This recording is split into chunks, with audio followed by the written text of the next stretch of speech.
So right now we are going to go to the next presentation, and it is by Pagtakhan, presenting their project, BrailleView.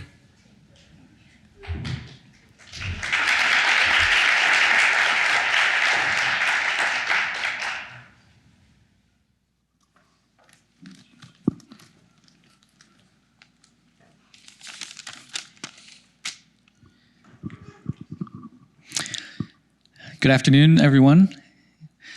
I would like to introduce you all to BrailleView, learning Braille with object recognition technology.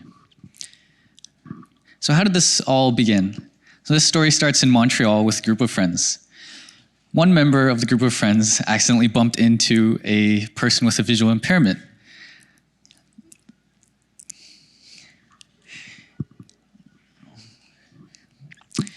This led to a moment of realization that not everyone leads the same life, and there exist challenges that everyone has that impacts everyone differently.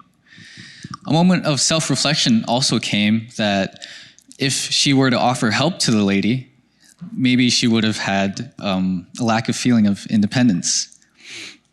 This got us discussing challenges that the visually impaired face when learning Braille and dealing with independence. So we wanted to create a solution to help address these problems. So what did we end up coming up with? BrailleView. It's an affordable, portable, accessible device that fosters independence in visually impaired children, and it helps them learn Braille. Because of its small, compact size, Braille can be used on the go, at school, or at home. To get started, you're going to install our BrailleView app and place it in the phone slot. The BrailleView device will then translate objects so that the visually impaired kids can learn everyday objects.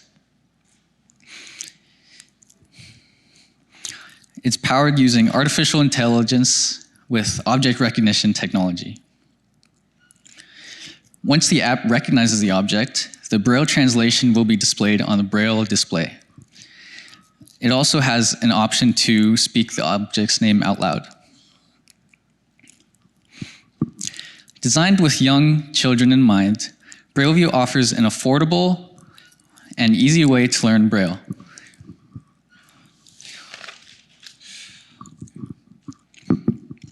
BrailleView makes it easier for individuals with low vision or partial sight to practice their Braille reading while cultivating their independence. Traditional Braille displays are complicated and congested, so our design simplifies that so that it's easy for everyone to use. To sum it all up, BrailleView reduces the cost for accessible education opportunities, it offers an easy approach to learn Braille, and it simply increases the awareness of Braille. Our goal with BrailleView is to inspire children's curiosity and foster a deeper understanding of the world around them. Thank you.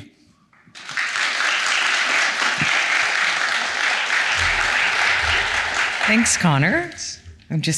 I'll fold that up for you, and then you can get ready for questions.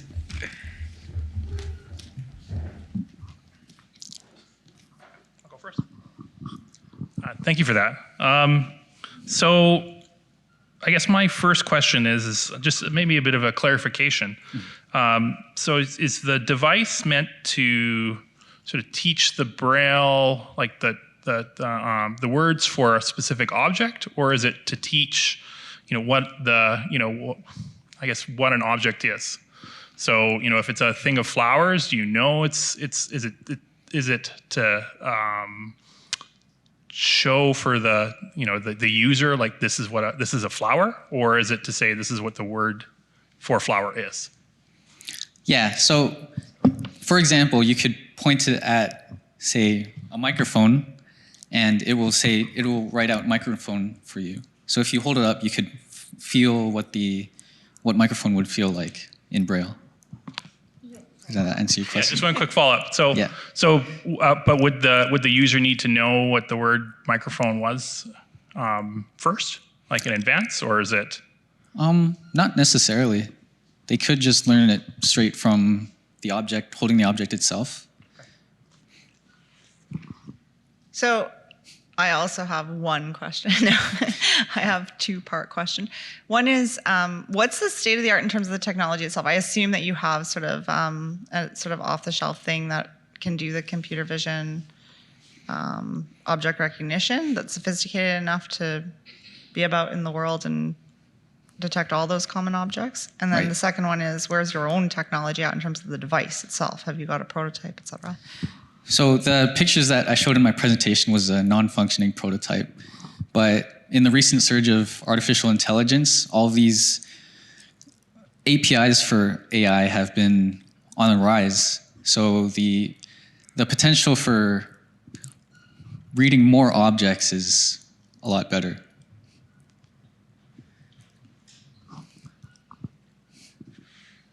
Thank you, Connor. My question is that you just mentioned that your prototype's not functioning, but have you had any conversations with folks who are visually impaired to talk about their needs and how this solution might help them? Not within our research, no. Okay. Right. Okay, thank you. Thanks, Connor.